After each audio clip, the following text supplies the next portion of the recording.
AlJazeera by a rebel group in the area. A survivor of the killing says the men were rounded up, their legs tied before being shot in the head or back from close range. The pictures emerged as rebel fighters perhaps face their greatest challenge yet, as they take stock of what seems a slowing of momentum in their campaign. Libyan state TV says these pictures show a rebel base recaptured by the army in the western city of Zawiya. There are reports that tank shelling of the city on Monday has been the fiercest so far. That's despite earlier claims the military had taken full control. Today at 10:30, the pro-Gaddafi forces attacked the town center. They used around 20 tanks and several cannons. They fired randomly and in all directions, and today's attacks were the most intense so far. Rebels are regrouping in towns in the east of the country. The military and pro-Gaddafi forces have, at least for the time being, halted their advance to the Libyan leader's hometown and stronghold of Sirte. A report on Libyan state TV showed pictures, it said, were of rebel fighters killed in battle. The man on the microphone describes the men as rats serving a foreign agenda. These pictures have emerged purportedly showing a battle on Sunday in the town of Misrata, about 100 kilometers east of Tripoli. The amateur cameraman describes what he says is the blood of mercenaries. He says the post office was bombed by fighter jets. Gaddafi has again blamed the foreign media for distorting facts. We don't wonder who is behind the foreign media and what their interests are. We think of them as channels conspiring and twisting the facts intentionally. I do not know the aim of these channels and who benefits from this. As his propaganda campaign continues, he still seems almost oblivious to the increasing amount of civilians injured and killed. These images of wounded children were reportedly filmed in a hospital in Misrata. It's impossible to know exactly how many civilians have been killed and wounded so far, but a break in the military standoff will bring yet more intense fighting, and whatever that figure actually is sure to steeply rise. Charles Stratford, Al Jazeera. Well, one of the international impacts of the unrest in Libya has been on the global oil markets. For more on this, let's get back to our Washington broadcast center and Shihab Ratanzi. Thank you very much. U.S. crude prices soared to a new 2.5-year high on Monday over concerns about cuts in Libyan exports. There are also fears a continued rise in prices could damage the fragile global economic recovery. Al Jazeera's Rosalind Jordan reports. On the world oil markets, prices have been moving in just one direction, up. In New York, above $105 a barrel. In Europe, reaching $115, a nearly 20% rise since the beginning of the year. Libya is not the biggest oil producer by any means, but it's significant, and lower output from there does raise prices. But that's not the only thing at play. Oil is one of the most actively traded commodities in the world. Whole companies exist to profit on price changes. There's a tremendous amount of intraday profit taking in this market. I mean, you're getting $2, $3 a pop on crude oil. And so it's not all them, it's a lot of speculators in here just, driving the price up. But while traders profit, consumers in the U.S. and elsewhere pay more for fuel. That means less money for clothing and food.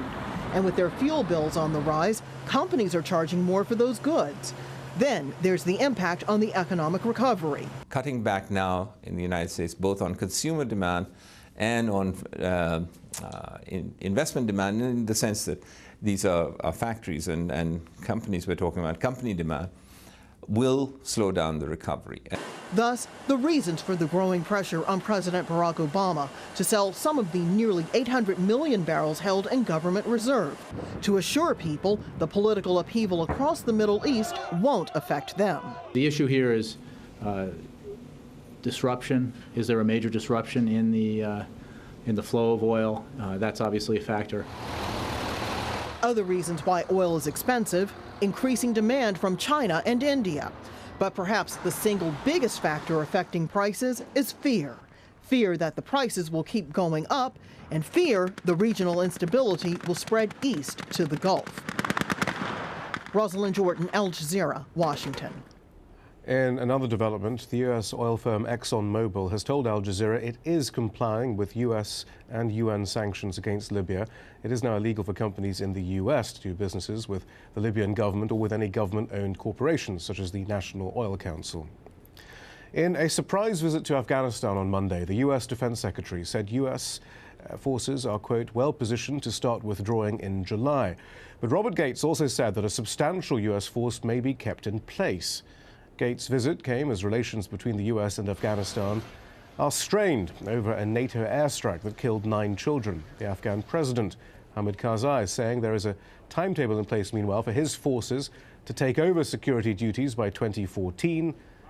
But Gates saying that deadline does not necessarily mean the end of a US presence in Afghanistan.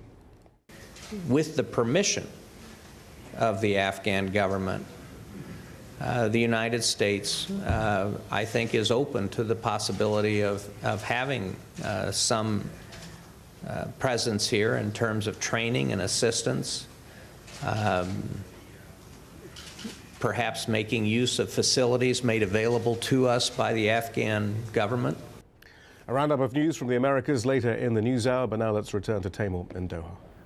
Shihab, many thanks indeed. Now, hundreds of Iraqis have taken to the streets of Baghdad this time to demonstrate remorse for voting in the country's 2010 elections. These people say they regret electing the current members of parliament, who they say have done little to help solve the country's problems. Rawi Rage reports. Regretful.